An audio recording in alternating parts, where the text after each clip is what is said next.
Irish guy and I am sad. Today, I feel about as depressed as Quasimodo trying to find a date. No, it's not because my old sparring partner Chris Hamill has quit football daily. If anything, I'm resisting the urge to stick up that gif of Walter White on the phone. No, the reason I'm sad is because Eden Hazard is a monster. And not in the superhuman, intimidating, world-class superstar monster that he was at Stamford Bridge. No, this is just a neutered, grotesque-like monster. Like that green blob of Monsters, Inc. One of the most fascinating questions of world sport is trying to pinpoint the single worst transfer of all time. I mean, I don't have any children, probably because it's physically impossible to impregnate a bottle of milk, but if by some miracle I did have a son, sure, I'd probably force him to sleep in a drawer and feed him nothing but chunks of hair off my head. But if you were to ask me that question, you know, after the obvious questions like, why is the head of that guy of social services in the fridge? If you were to ask me that question, then oh sure, there's competition. I mean, if you look at the 19 most expensive transfers of all time, only 3 players were really worth the cash. Kylian Mbappe at PSG, Cristiano Ronaldo at both Real Madrid and Juventus, and finally, Gareth Bale at Real Madrid. I think football has made us realise that footballers shouldn't really cost more than £80 million.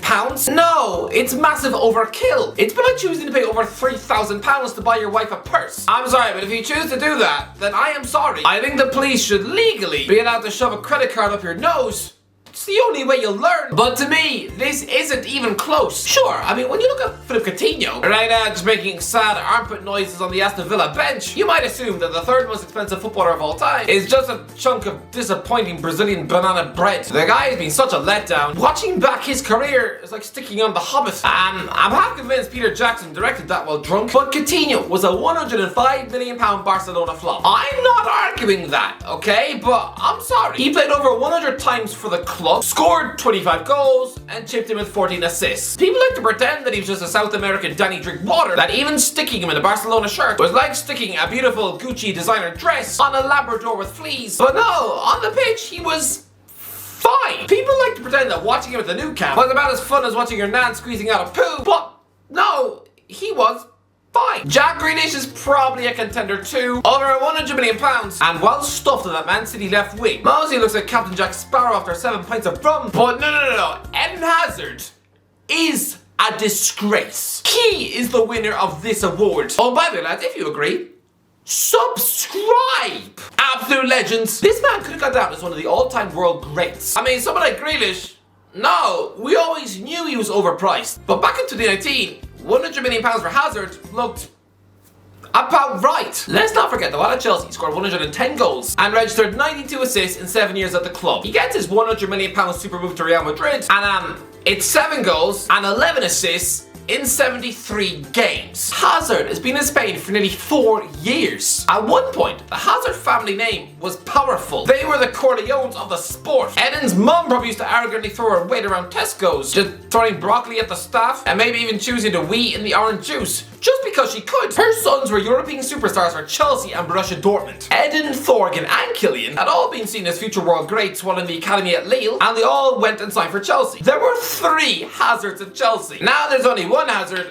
and his name is Graham Potter. But yeah, now Eden is a Madrid couch potato. Someone who's clearly just spent the last half a decade doing nothing but playing Minecraft whilst chewing on chicken nuggets and cake. Thorgan is a 29-year-old outcast who can't even get in the team at PSV. Not PSG, PSV. While baby brother Kylian plays for Racing White Daring de Molenbeek 47, where he gets to play with a former Cork City defender, Jake O'Brien. The Hazards are now like the Starks after their red wedding. Nowadays, their mum is probably too embarrassed to show her face down the local book club. Her sons might be self-made millionaires, but they're also about as relevant as JLS. Eden Hazard is a waste of feet. Do you know what I would do to be in his shoes? Lads, I would happily sacrifice my left eye to even get 20 minutes on the pitch for Swindon Town. I would probably gladly eat my granddad's chest hair to even sit on the bench for Wimbledon. And yet Hazard is a man of false promises and lies. Last summer, when Real Madrid entered the Champions League, Hazard told the fans that the old Eden will come back. Okay,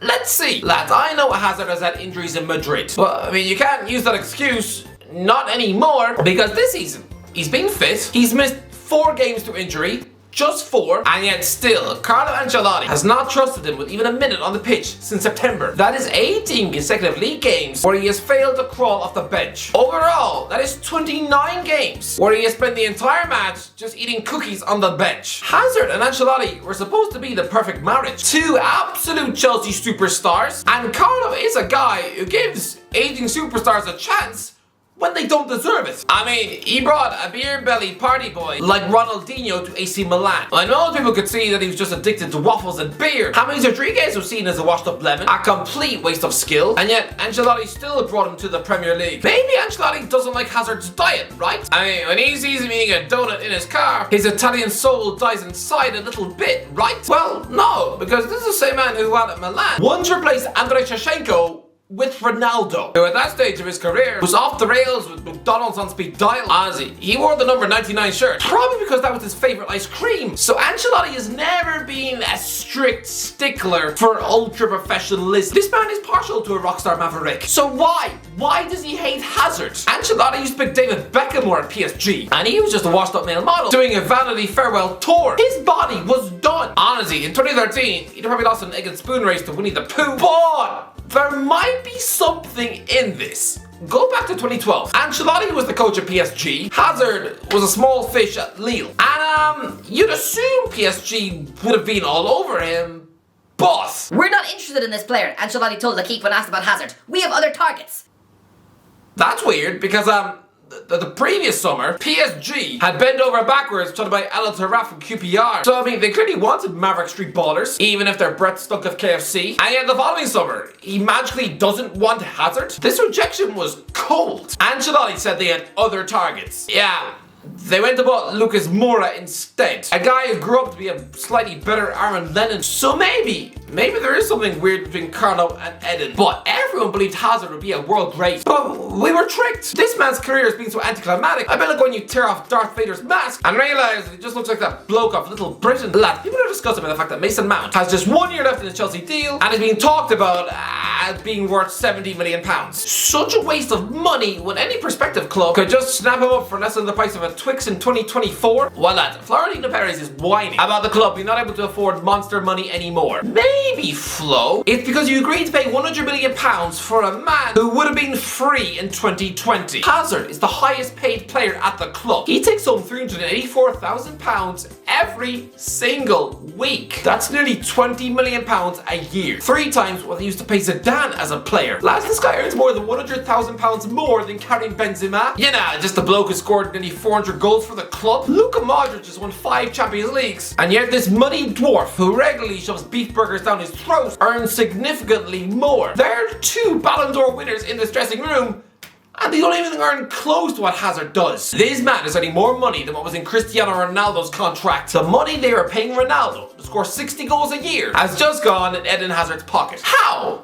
Honestly, how? Sure, the man's got sickening and frightening ability, but so? Look at Hassan Ben Arfa. How weirdly, his last club was Lille. He's got just as much ability as Hazard. But I mean, he's clearly got dodgy professionalism, a spoiled brat attitude, and probably also buys himself a birthday cake 50 weeks of the year. How? How is this Real Madrid dressing room not in tatters? Hazard is on twice the amount of money as Vinicius Jr. If I was Vinny J, that alone would force me to get sick of my feet. Hazard is just some fat pudding who probably spends every training session licking sugar off the corner flag. He probably brings his own packed lunch to the canteen, excusing himself to the bathroom just so he can eat penguin bars and melted ice cream in peace. I just don't understand. How did Hazard fleece them for so much cash? I mean, if they had chosen just offer him 250k a week, was he really not going to come? Was he just going to sacrifice his dream move? I mean, because of money. Was he really prepared to go and play for Frank Lampard? I honestly believe, for Chelsea, this was the greatest transfer they've ever made. If Hazard had stayed, he'd have been their very own Alexis Sanchez, just an aging pensioner with the hunger and appetite of someone after they gobbled down their Christmas dinner in 20 minutes. Yeah, they're so unbelievably stuffed. If someone even offered them a Kit Kat, their stomach would beg for mercy. But he goes to Madrid and has contributed nothing. Chelsea were wanting to offer Hazard a 5-year deal in 2019, meaning that he would still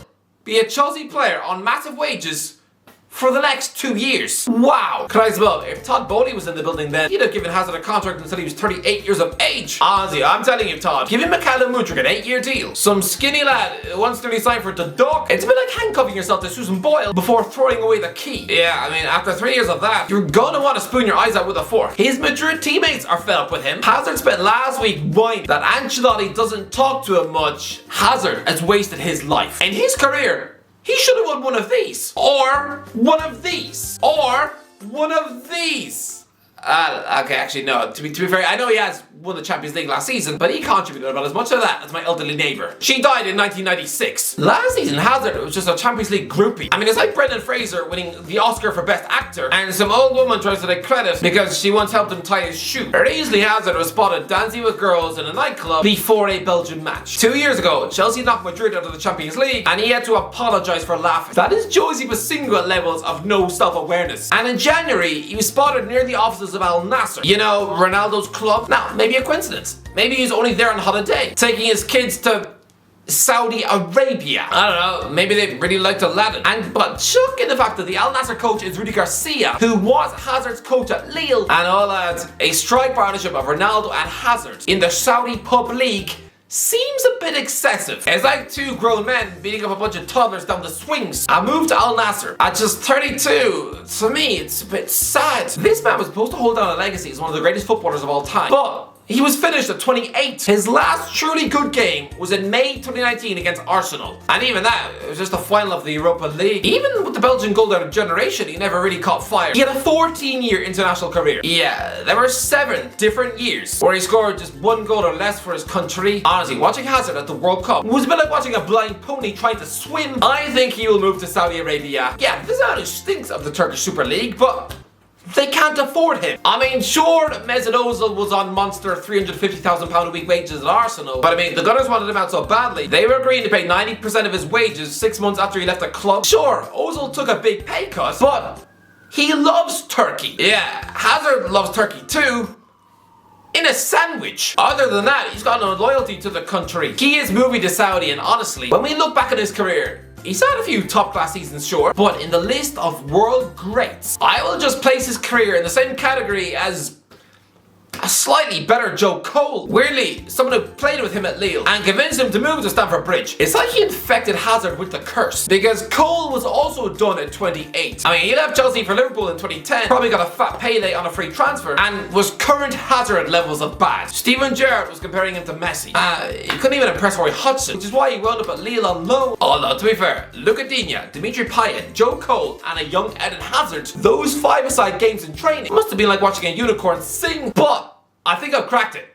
They talk about the Chelsea striker curse, but top Chelsea wingers usually fade in their late 20s, very early 30s. They always have a dramatic drop off, and I don't think anybody actually knows this. As top Champions League level players, Willian was done at 29, Joe Cole was done at 28, Damien Duff was done at 27, Solroy Phillips was done at 28, Jesper Kroenke was done at 27, Solomon Kalou was done at 27, Juan Mata was done at 29, Christian Pulisic is arguably done at 24. Chelsea wingers burn themselves out. The only exception to the rule is Arjen Robben, who is still world class at 34, but honestly, Hazard is the Belgian Joe Cole. He is an absolute rotten tofu sandwich. You've just ruined your legacy.